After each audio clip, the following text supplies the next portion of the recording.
नमस्कार सभी जनता, good morning, good afternoon, good night. जब भी आप वीडियो देख रहे हैं तो आज के वीडियो में अपन बोर्ड परीक्षा 2023 समाज विज्ञान का पेपर देखेंगे। और जो मतलब इस यहाँ पे आपको अनुक्रमांक डालना रहता है और समय इसके लिए 3 घंटा 15 मिनट है। पूर्णांक 70 नंबर का है, इस तो आपको पता ही है। ठीक है, अब देखते हैं यहाँ पे सामान्य कुछ निर्देश दिए हुए हैं। तो पहला निर्देश ये है, प्रारंभ के 15 मिनट परीक्षार्थियों को प्रश्न पत्र पढ़ने के लिए निर्धारित हैं। ठीक है, और अगला निर्देश में कह रहा है, दूसरा जो निर्देश है उसमें कह रहा है कि प्रश्न पत्र 2 खंडों में आ और बा में विभाजित है।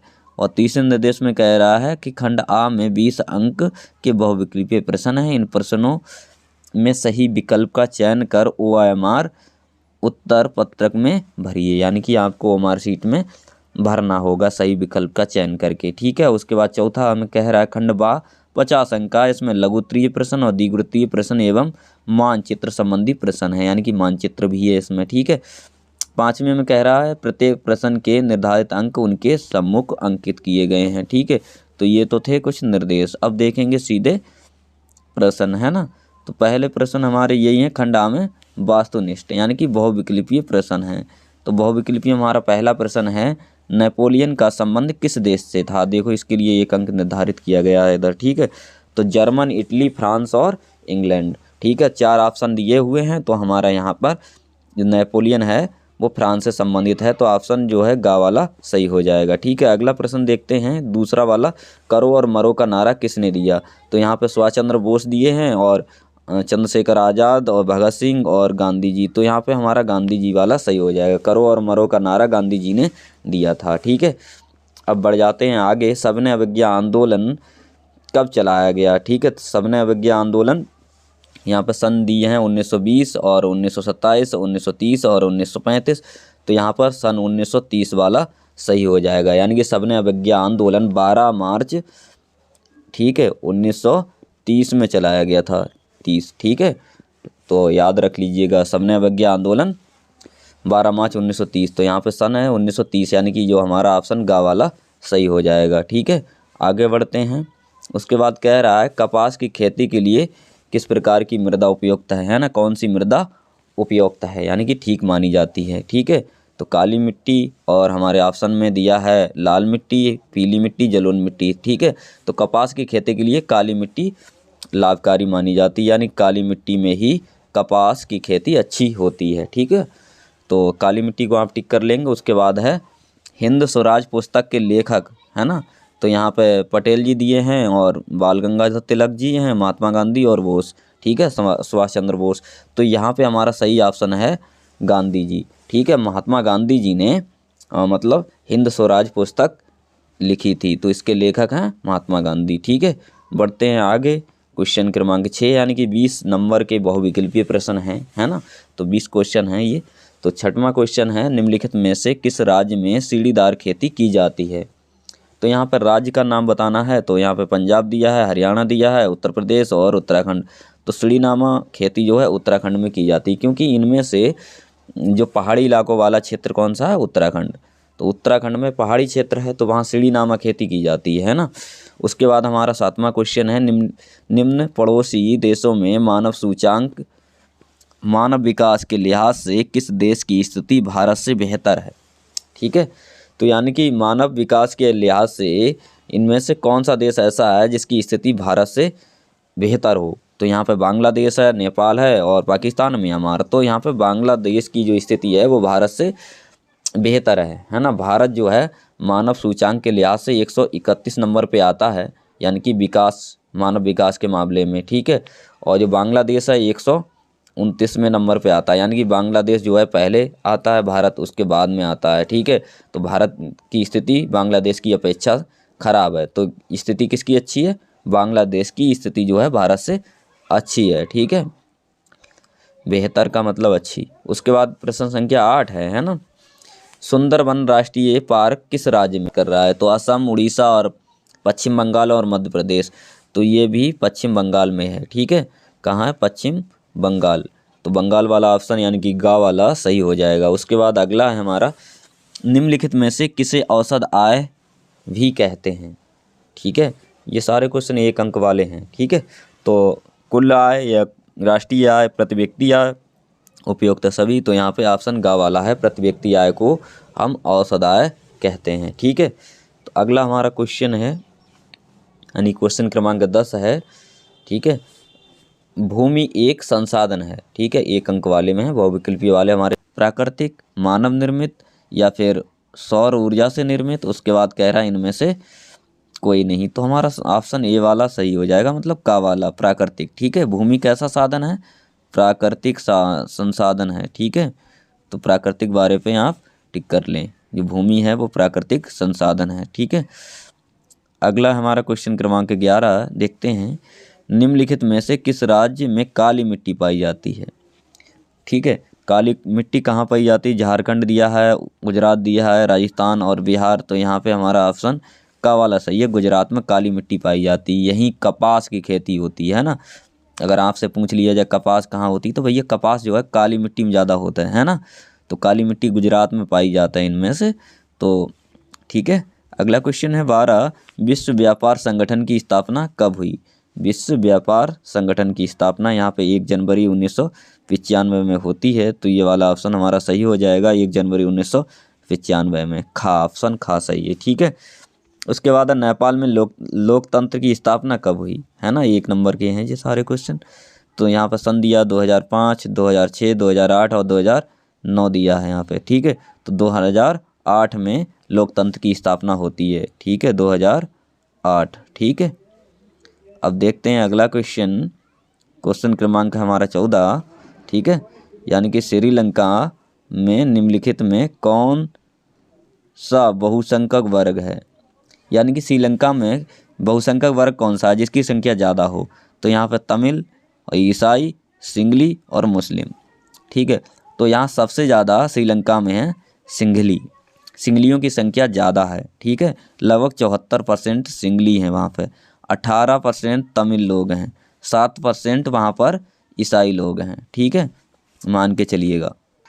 महामंदी का प्रारंभ किस वर्ष हुआ? ठीक है, महामंदी का प्रारंभ किस वर्ष हुआ? तो यहाँ पे वर्ष पूछ रहा है 1919, 24 और 1929 और 1934। तो यहाँ पे 1929 वाला ऑप्शन सही हो जाएगा, गा। महामंदी जो है 1929 में शुरू होती है। ठीक है, अब देखते हैं अगला क्वेश्चन, क्वेश्चन क्रमांक 16 है। एगमार्क किन वस्तुओं के लिए प्रमाणित चिन्ह है? यानी कि एक एगमार्क चिन्ह है वो किन वस्तुओं के लिए है? उपभोग वस्तुओं के लिए, इलेक्ट्रॉनिक वस्तुओं के लिए, सेवा वस्तुएं और खाद्य पदार्थ के लिए है। तो ऑप्शन जो है हमारा घा वाला सही हो जाएगा, जो एगमार्क मतलब जो चिन्ह है ना वो है खाद्य वस्तुओं के लिए। ठीक है, उसके बाद 17वां क्वेश्चन, चलो देखते हैं, इसके ऑप्शन कुछ नीचे हैं। कौन सा क्षेत्र सबसे अधिक रोजगार देता है? ये क्वेश्चन है ना। तो यहाँ ऑप्शन कह रहा प्राथमिक, द्वितीयक और तृतीयक, और उपयुक्त में से कोई नहीं। तो सबसे ज़्यादा रोजगार देता है तृतीयक क्षेत्र। ठीक है, तृतीयक क्षेत्र सबसे ज़्यादा रोजगार देता है। ठीक है, तो ऑप्शन हमारा गा वाला सही हो जाएगा। ठीक है, उसके बाद है हमारा 18वां क्वेश्चन। निम्नलिखित में से कौन सा विकसित देश है? विकसित का मतलब जिसका पूरी तरह से विकास हो गया है। तो ब्राज़ील का तो अभी विकास हुआ नहीं, भारत का भी विकास नहीं हो पाया।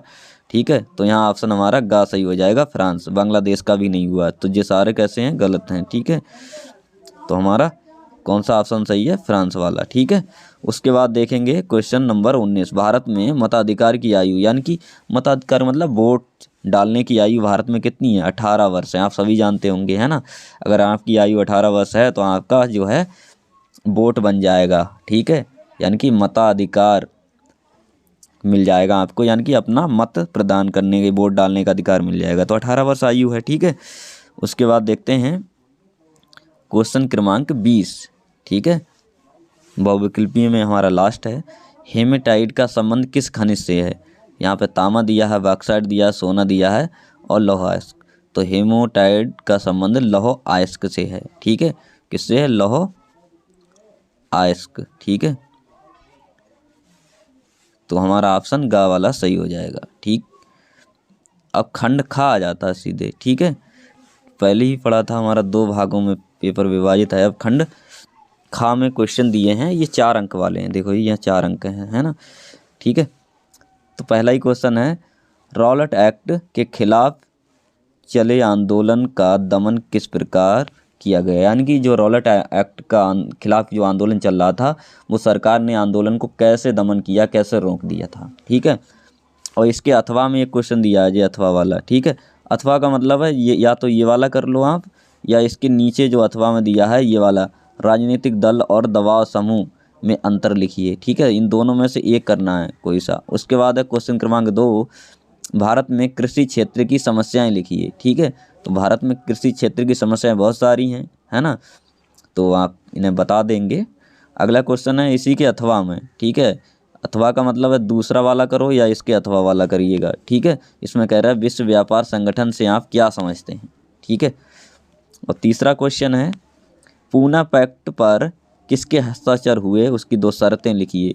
2 शर्तें हैं, ये एक शर्त के आपको 2 नंबर मिलेंगे, 2 2 4 नंबर। ठीक है, इसके अथवा में है, अगर आपको पूना पैक्ट नहीं याद है तो आप ये वाला लिख सकते हैं, मृदा अपरदन पर एक संक्षिप्त टिप्पणी कीजिए। इसके लिए भी आपको 4 नंबर मिलेंगे। ठीक है, अगला क्वेश्चन है चौथा, इसमें यूरोप में राष्ट्रवाद के विकास में संस्कृति का क्या योगदान था। ये क्वेश्चन बहुत ज़्यादा महत्वपूर्ण है, अच्छे से तैयार कर लो अभी। ठीक है, इसके अथवा में दिया है, अगर आपको ये नहीं आ रहा है तो इसके अथवा वाला कर सकते हो, जिसमें कह रहा है नर्मदा बचाओ आंदोलन से आप क्या समझते हैं।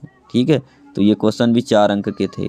ठीक, हमारा है 5वां प्रश्न, इसी में दीर्घवृत्तीय आ जाते हैं। ठीक है, हमारे क्वेश्चन कौन से हैं, दीर्घ वाले।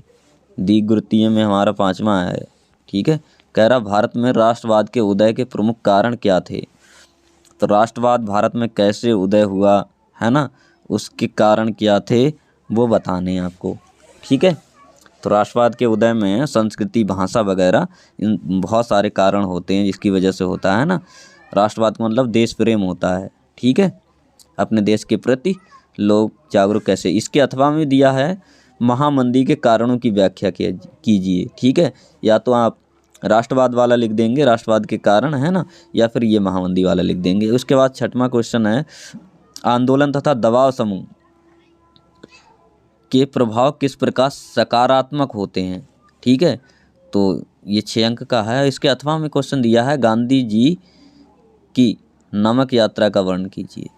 यानी कि आंदोलन तथा दबाव समूह वाला अगर क्वेश्चन आपको नहीं पता ये वाला, तो इसके अथवा वाला कर सकते हो, गांधी जी की नमक यात्रा के बारे में। ठीक है, उसके बाद 7वां क्वेश्चन है कृषि उत्पादन में वृद्धि सुनिश्चित करने के लिए सरकार द्वारा किए गए उपाय बताइए। यानी कि सरकार ने कृषि क्षेत्र में वृद्धि करने के लिए कौन से उपाय किए हैं वो बताने। इसके लिए आपको 6 अंक मिलते हैं। हालांकि ये याद नहीं हो तो इसके अथवा में एक क्वेश्चन और है। इसके अथवा में दिया है ये वाला, ऊर्जा के गैर परंपरागत स्रोतों का विस्तार पूर्वक वर्णन कीजिए, क्योंकि इसके लिए आपको 6 नंबर मिलेंगे। लॉन्ग क्वेश्चन है ये सब। ठीक है, अब देखते हैं इसके नीचे भी हमारे पास क्वेश्चन है। 8वां प्रश्न देखेंगे सीधे। ठीक है, विकसित देशों की किन्हीं 3 प्रमुख विशेषताओं का वर्णन कीजिए।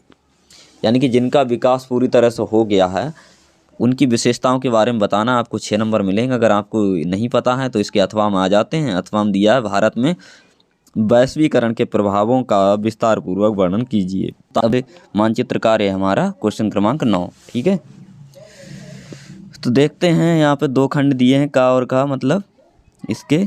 तो पहले में कह रहा है निम्नलिखित स्थानों को भारत के रेखा मानचित्र में चिन्ह द्वारा नाम सहित दर्शाइए। सही नाम व सही अंकन के लिए आधा प्लस आधा अंक निर्धारित है। यानी कि 1 नंबर मिलेगा उसका नाम और सही अंकन के लिए। तो पहला इसमें दिया है वह स्थान जहां 1927 में भारतीय राष्ट्रीय कांग्रेस का अधिवेशन हुआ। ठीक है, तो 1927 में कांग्रेस का अधिवेशन कहाँ हुआ, तो मद्रास में हुआ था। ठीक है, मद्रास, है ना, तो इसके लिए आप मद्रास लिखोगे और चिन्ह भी बताओगे कि मद्रास में कहाँ पे हुआ था, तो इस तरह से। ठीक है, तो आपको इसके लिए कितने नंबर मिल गए, आधा नंबर इसके लिए नाम लिखने के लिए, आधा इस चिन्ह का बनाने का। ठीक है, तो आपको 1 नंबर मिलेगा सही जगह पर आप भर देंगे तो। ठीक है, उसके बाद है अगला, इसी में दूसरा कह रहा है वह स्थान जहाँ जनरल डायर ने निहत्थे लोगों पर गोलियां चलवाईं। ठीक है, इसी के लिए आधा प्लस आधा अंक आपको मिलेगा। तो जनरल डायर ने अमृतसर में, है ना, गोलियां कहाँ चलवाईं, अमृतसर, है ना, जो जलियांवाला हत्याकांड हुआ था वो अमृतसर में हुआ था। ठीक है, तो आपको लिखना है और सही जगह पे टिक करना है। ठीक है, इसमें तीसरा है वह स्थान जहाँ दांडी मार्च शुरू हुआ। तो दांडी मार्च कहाँ से कहाँ तक गया था, यानी कि साबरमती आश्रम से शुरू हुआ था दांडी मार्च, है ना। नमक कानून तोड़ने के लिए गांधी जी ने दांडी मार्च किया था। ठीक है, गुजरात साबरमती आश्रम से। उसके बाद है चौथा वह स्थान जहाँ प्रथम असहयोग आंदोलन हुआ, है ना। प्रथम असहयोग आंदोलन कहाँ से हुआ वो आपको बताना है। उसके बाद है पांचवा वह स्थान जहाँ चौरी चौरा कांड हुआ, है ना। चौरी चौरा कांड कहाँ हुआ, गोरखपुर से हुआ, यूपी गोरखपुर से। ठीक है, तो इसमें खा है बाद में, खा वाले प्रश्न में कह रहा है दिए गए भारत के रेखा मानचित्र में निम्नलिखित को दर्शाइए। तो पहला यहाँ पे है वो दर्शाइए भांगड़ा नांगला बांध को ये चिन्ह दिया है। ठीक है, चिन्ह द्वारा नाम सहित, यानी कि आपको दर्शाना है चिन्ह, इस तरह का जो चिन्ह है, यानी कि एक बिंदु नामा। ठीक है, और नाम भी लिखना है। तो ये पंजाब में है। ठीक है, ये भांगड़ा बांध कहाँ है, पंजाब में है। तो आपको पंजाब और राज्य में जा कर के यह दर्शाना है, मैप मिलेगा। ठीक है, मैप के अंदर मैं मैप फिल करवा दूंगा। अगर आपको कोई समस्या आ रही तो कमेंट करिएगा, मैं एक दिन पूरा मैप फिल करवाऊंगा आपको। ठीक है, ये सारी चीज़ें चिन्ह के सहित। भारत में गेहूं के सबसे बड़े उत्पादक राज्य को चिन्ह द्वारा, ये चिन्ह दिया है चतुर्भुज का, इसके द्वारा मतलब आपको बताना है। तो गेहूं सबसे ज़्यादा उत्तर प्रदेश में ही होता है ना। तो यूपी में ऐसा चिन्ह लगा देना है, ऐसा। ठीक है, ये इस तरह का चिन्ह बना हुआ है। उसके बाद कह रहा है एक आणविक ऊर्जा केंद्र चिन्ह द्वारा नाम सहित, ये चिन्ह दिया है ना, ऐसा चिन्ह दिया है कुछ। ठीक है, तो इस तरह का जो चिन्ह दिया है ऐसा। ठीक है, ये यहाँ पे जैसा दिया है। चौथे में कह रहा है भारत का सबसे अधिक कॉफ़ी उत्पादक राज्य चिन्ह द्वारा, यानी कि जो चिन्ह है त्रिभुज का, है ना, चिन्ह द्वारा नाम सहित, इसे भी दर्शाना है आपको मानचित्र में। ठीक है, तो सबसे ज़्यादा कॉफ़ी वही कहाँ होती है भारत में, कर्नाटक में। कर्नाटक, है ना, कर्नाटक राज्य में। याद रखना कॉफ़ी उत्पादक राज्य कौन सा है, कर्नाटक। ठीक है, अगला है हमारे पास ये पांचवा, मुंबई बंदरगाह को चिन्ह द्वारा लिखिए। ठीक है, तो मुंबई बंदरगाह जहाँ कहीं भी हो वहाँ आपको दर्शा देना है चित्र में, है ना। हमारा चित्र इंडिया का जो ऐसा है कुछ, है ना, तो यहाँ पे मुंबई है। ठीक है, यहाँ पे, तो यहीं पे मुंबई को दर्शा देना है। ठीक है, यहाँ पे मुंबई बंदरगाह है। ठीक है, तो उसे चिन्ह के द्वारा आपको दर्शाना, हालांकि पूरा मैप मैं आपको फिल कराऊंगा। तो आई होप आपको ये पेपर पूरा समझ गए होंगे। ठीक है, तो इसे ज़्यादा से ज़्यादा लाइक करो और अपने सभी दोस्तों में शेयर ज़रूर कर दो। ठीक है, जिससे कि उनकी भी कुछ हेल्प हो सके। और चैनल पर पहली बार आए तो सब्सक्राइब वाला बटन दबा करके ज़रूर जाना, क्योंकि इसी तरह के वीडियो इस चैनल पर आते रहते हैं। Thanks watching for video.